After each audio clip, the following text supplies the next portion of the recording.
అందరికీ సంబంధించినటువంటి కొండ ఈ కొండవీటి కోట. అందుకనే దీన్ని అందరూ కలిసి దీన్ని అభివృద్ధి చేయాలి. 40 కోట్లతో ఘాట్ రోడ్ ఆనాడు చంద్రబాబు నాయుడు గారు ప్రారంభించారు. ఎలక్ట్రిసిటీ కలర్ లైటింగ్ కి 4,75,00,000 ఇచ్చారు.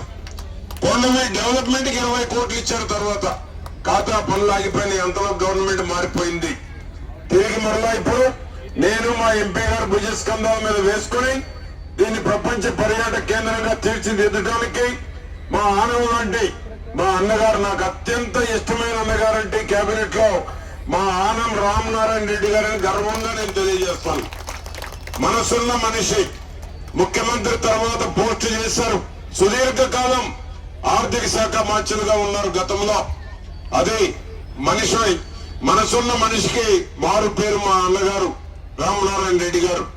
అదేవిధంగా మా రామరెడ్డి గారు 7 కిలోమీటర్ల చిరుమల దూరం 100 కోట్లు ఈ నిమిషంలోనే అకౌంట్ లో ట్రాన్స్ఫర్ చేస్తా, కాదు నాకు వయసు పెరిగింది మీరు సపోర్ట్ చేయమన్నాడు రామరెడ్డి గారు.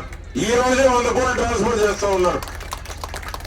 అటువంటి మహనీయుడు మనకు రామరెడ్డి గారు ఇక్కడ ఉండటం, అన్నగారు తప్పకుండా దీని మీద దృష్టి పెడతానని మాట ఇచ్చారు. మా ఆనం గారి ఒత్తిడి మేరకు మా ఎంపీ గారు, మా కేంద్ర మంత్రి పెమ్మసాని గారు అడగగానే వెంటనే ఈ రోజే 100 కోట్లు ట్రాన్స్ఫర్ చేస్తా ఉన్నారు. అది మన రామిరెడ్డి అన్న యొక్క గొప్పతనం అని నేను తెలియజేస్తున్నాను. కాబట్టి దీన్ని డెవలప్ చేద్దాం.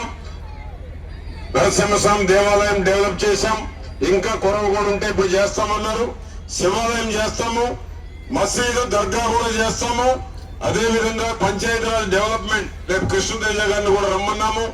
అదేవిధంగా ఈ కొండ మీద మిగిలిపోయినటువంటి పూర్వ వైభవం, కొండవీడి మీద ఏదైతే ఆనవాళ్లు ఉన్నాయో విగ్రహాలు, శాసనాలు అన్నిటినీ కూడా తిరిగి గత చరిత్రను నెమరు వేసుకునేటువంటి విధంగా అన్ని చేయటం జరుగుతుంది. ప్రపంచ పర్యాటక కేంద్రంగా తీర్చిదిద్దడం జరుగుతుంది. డెస్టినేషన్ మ్యారేజెస్ కూడా ఇక్కడ ఉండేటువంటి విధంగా ఏర్పాటు చేయడం జరుగుతుంది. అదేవిధంగా మన ముఖ్యమంత్రి గారికి 19 ఫిబ్రవరిలో వచ్చారు.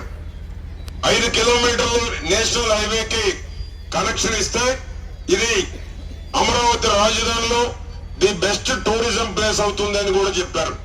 టెంపుల్ టూరిజం ఉంటుంది, టూరిజం ప్లేస్ గా ఉంటుంది.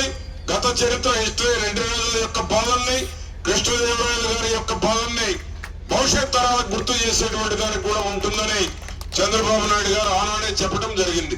ఆ విధంగా ఈనాడు ఈ కొండవీడి కోటని మరి ఒక జాతీయ స్థాయిలో తీసుకువెళ్ళటం, చంద్రబాబు నాయుడు గారు మా అన్నగారు ఒప్పిస్తే నేను మా ఎంపీ గారు కలిసి అసెంబ్లీ జరిగేటప్పుడు ఎమ్మెల్యేలు, ఎంపీలు, శాసన మండలి సభ్యులు అందరినీ ఇక్కడికి ఆహ్వానించి ఈ యొక్క చరిత్రను కూడా ఇంకా బాగా ఎలివేషన్ చేసేటువంటి దానికి కృషి చేయడం కూడా జరుగుతుంది.